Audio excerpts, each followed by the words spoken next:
Hi everyone, and welcome to the first block in our new Block Wednesday, What's in Your Closet, hosted by Pat Sloan at her website, ilovetomakequilts.com. This week we will make this rather large block, and it does go together rather easy after you've made all of the different pieces and parts that are required. So if you haven't done so already, jump over to Pat's website, download this week's free pattern, come back here, and I'll show you how I do it.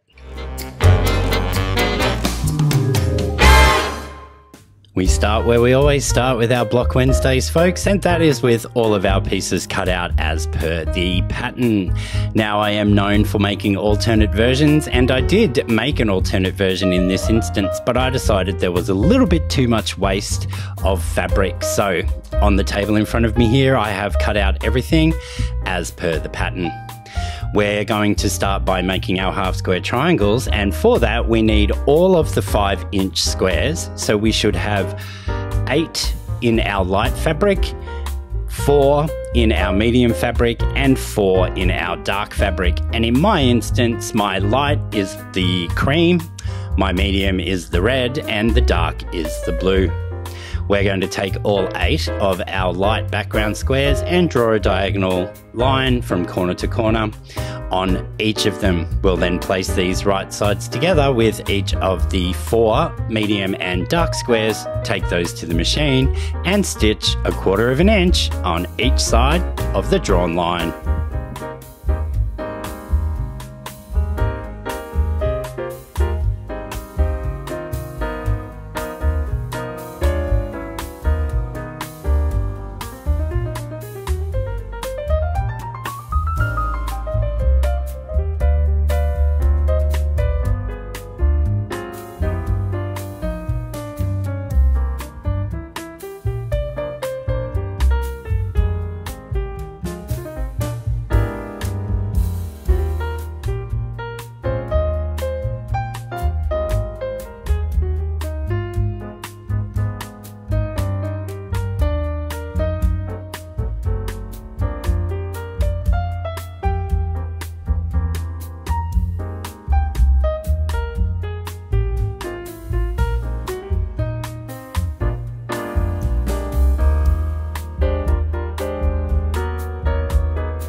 Now that we've sewn on each side of our drawn line, we just need to clip all of these apart, and as you know, I like to give these a press first to set all those stitches before slicing them all in half along our drawn line, and then we will press towards the dark side. There'll be lots of cutting and editing in here because everything is by 8, and even speeding it up by 6, which is what I normally do, it is still an extremely long clip. So let's just give all these a press, slice them in half, press towards the dark side, and I'll join you back when we're ready to square up our half square triangles.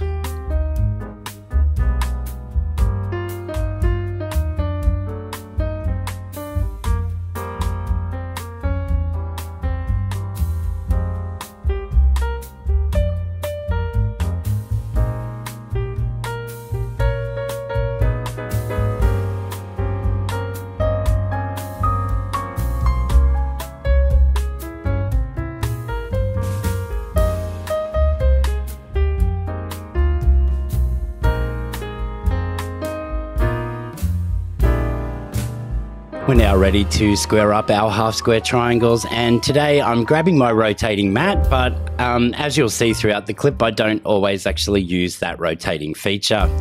I'm also going to be using my makeshift block lock, which I've taken my normal 6.5-inch square that you see me use all the time, and I've placed painter's tape, 3 layers of such, across my diagonal.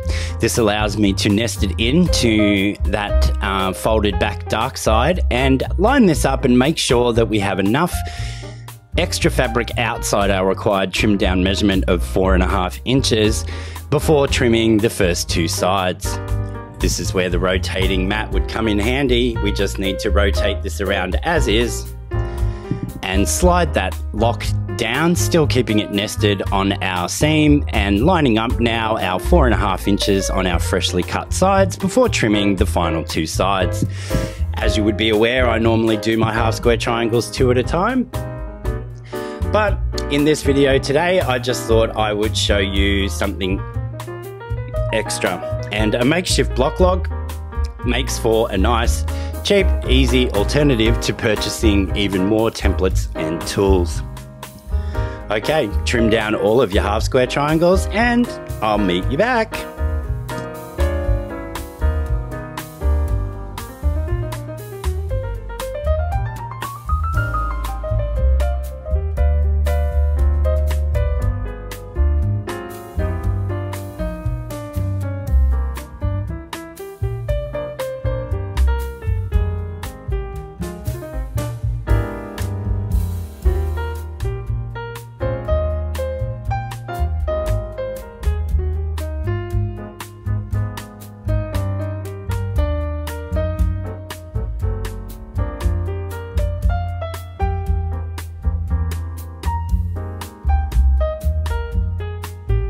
With all of our half square triangle units now made, we need to start construction of the pieces and parts that go together to make this block.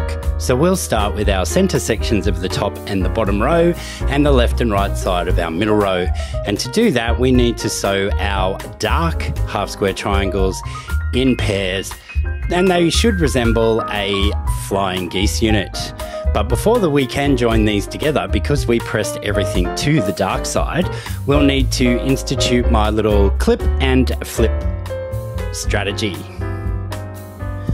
So to do that, we will just clip into the seam allowance of one set of the half square triangles, but not past the stitching, flip it in the opposite direction, and then we can nest that seam at the point here. It could have saved time by pressing these in different directions originally, but you can't always plan ahead that far, and we by default press to the dark side. So just clip into that seam allowance up to but not through the stitching, finagle the seam allowance in the opposite direction, and all of these will sew together with our point there nicely nested. We'll then just press these all in one direction, and then we just have to add our large dark rectangle to the bottom of these.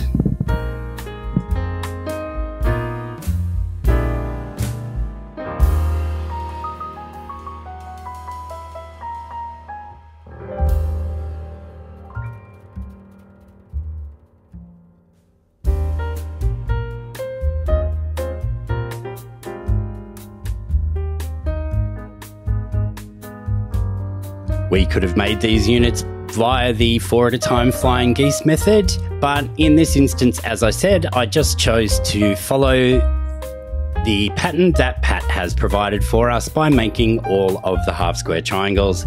As I said before, we now just need to add our large dark rectangle to the base of all 4 of these units, and we'll press towards that large rectangle.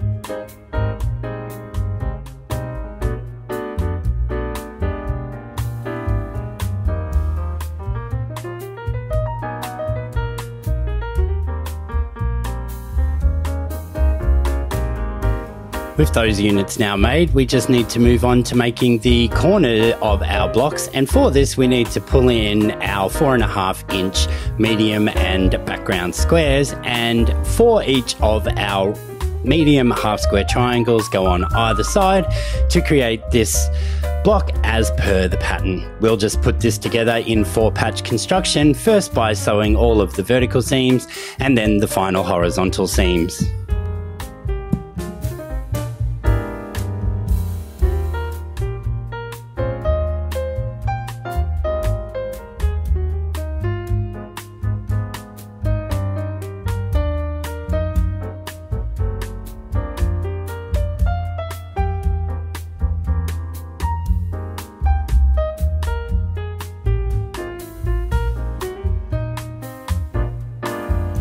With our vertical seams sewn, we just need to clip all of these apart, and we will press to those solid squares, so the background square and the medium square, before doing our horizontal seams.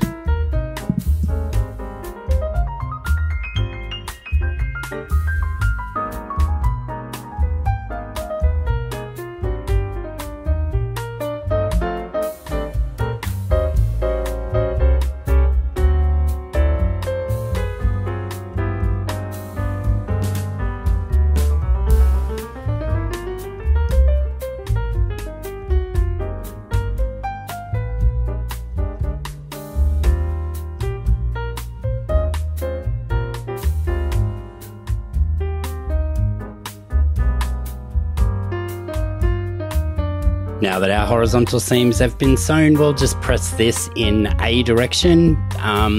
Just pick one and press, and then we'll take 4 of these and put 2 either side on the left and the right, and we'll take 2 of our dark units that we created earlier, and we will construct the top and the bottom rows. For this, we just need to sew that dark unit that we made previously in the middle of these 2, and we will press out towards those corner blocks, I believe, but we'll see when we get there.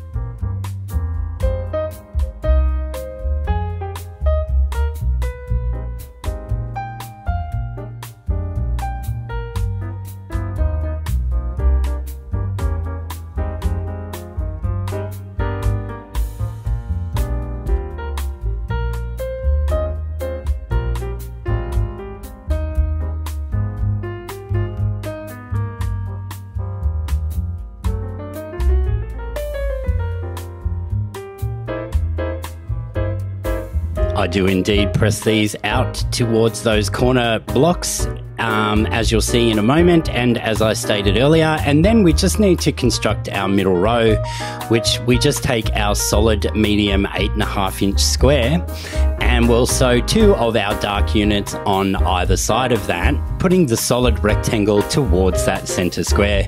We'll then press those in towards the center, and then we can sew our final 2 horizontal seams.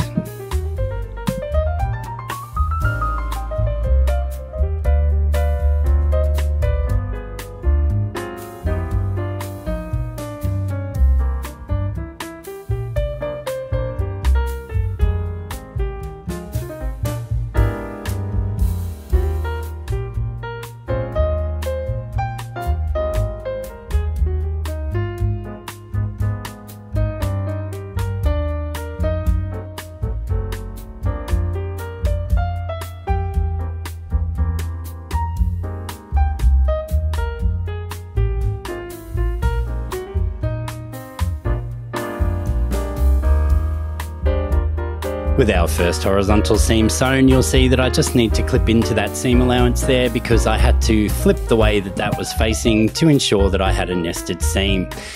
We'll now press this in towards the center before attaching our other side and giving it the same treatment, and our block for this week is done.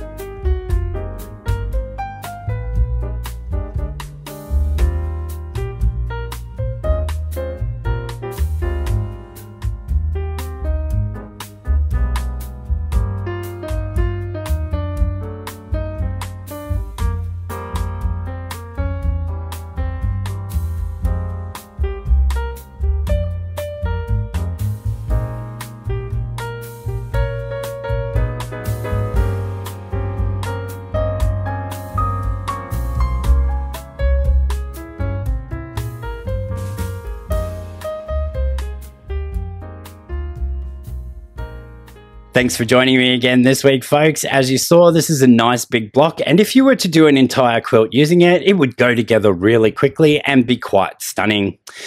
I'll see you all again next week for the second block in this series. So until then, bye for now.